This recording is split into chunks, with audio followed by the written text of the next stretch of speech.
You know what the best offering is? And this is from the Mahakamavibhanga Sutra. The offering which gives you the best returns, the biggest bang for your bucks, is to give an offering to the Sangha of both genders. Not just to the monks and the nuns, to build their monasteries. That's much better bang for your bucks than given even to a Buddha. Certainly more than given to an arahat, a holy monk or a holy nun. To give to the Sangha of both monks and nuns. And you are so lucky in Perth. Now we have both Sanghas here. In many countries in the world, like Burma, you don't have both Sanghas, you only have the monks. In Thailand you have both Sanghas, but people don't admit it. They're there. But in many other countries, in England you don't have both Sanghas.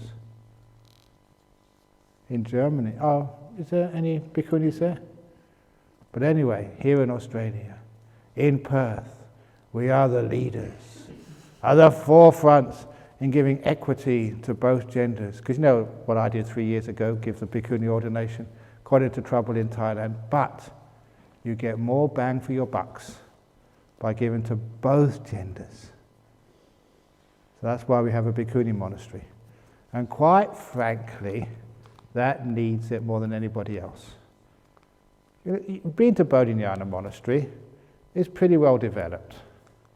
You know, you've got all they still need more kutis over there, but look, we've got 20 kutis over there, 21 actually, that's enough.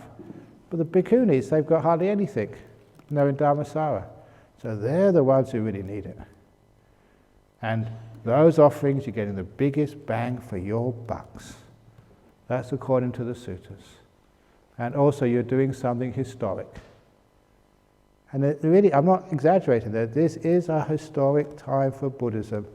And this organisation here, the Buddhist Society of West Australia, is at the forefront of this. Pushing Buddhism into the new age, if you like. Modernising it. Having gender equality. And all of you women here, you know what it's like to be treated as second-class person. And we're not having that here in Buddhism in Australia. We're having equity, full respect for both genders. That took a lot of sacrifice from me, as you know. And now we want sacrifice from you guys to actually to build this place for them. So that's why we have a building project. So we get that going pretty soon. So anyone who... You know how that started? It's a very inspiring story. When we started Dharmasara Nuns Monastery, it was, again, just an idea. Okay, we had a monks' monastery. Where is the women? Where are the women monks? People kept on asking. So, well, look, we're just getting started here. So once we're started, that'll be the next thing on the agenda. So what do? We start a fund for a women's monastery. And of course, that was such a small fund until one day, this man came to see me just in the monastery over there. And he was in jeans and a t-shirt. He came in just an old car. And he said, I've just got my first child. My wife has given birth to a girl. It's my first child. And I want to do some good karma, for my daughter. And I hear you're going to build a monastery for Buddhist women. I don't know, I remember him saying this, I don't know if my daughter would ever want to become a nun, but I want her to have the opportunity in case she wishes. So I want to make a donation. And he wrote out a check for $250,000. I couldn't believe that, because he didn't look like a rich guy at all. And I haven't actually seen him since. It was amazing, just that act of generosity. I was shaking when I received the check. And it was incredible, and that was the start of our nuns' monastery. And then afterwards, when we actually brought it, remember that, Rodney? That was really good fun, because Rodney was a treasurer then, and he was a very good treasurer. He was trying to do the right thing. And when we sort of borrowed a bit of money here and borrowed a bit of money there, we decided that our limit The amount of money we could afford for Dhammasara was 600,000 Australian dollars. We couldn't afford any more. And we had the fellow who brought food today, Eddie, a bit of grey hair, he's like Singaporean Sri Lankan, getting white. He was a real estate agent, so we got him to do the bidding at our auction.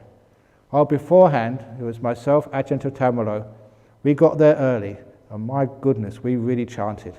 We really gave whoa. And then after doing the chanting, we had the auction. And then it got up to that's right, to 575 and $25,000 increments. And then Eddie said 600,000. That was our limit. And then I was praying. And then this terrible guy put his hand up, 625. Ah! And then Eddie put his hand up, 650. And Rodney was going berserk. He can't do this, we can't afford this, we're not going to do this. And Rodney was really good. I thought, it's too late now anyway. So we bought it for 650, passed at 650. So we got it. And of course we got the money eventually. So it was really exciting, and that's how we got it. And I remember telling all the people in Perth the next Friday night, so we had the auction, we bought it, and everybody cheered and they clapped. So that's actually how it started. But that's just the land, so we've got to get the buildings now. But it's wonderful that, as a Westerner, it's embarrassing being a Buddhist, we don't treat people equally. So instead of just saying, yeah, we should do something, I'm one of these monks, if I think that something needs to be done, I actually do it. So we did do the ordination of bhikkhunis 3 years ago. And I suffered because of that, lost a lot of friends, but gained a lot more good friends. It's really worthwhile doing. So that's coming up. So that's much better than offering robes. Go online and give a donation to Dhammasara Monastery, because actually it's something which is worthwhile.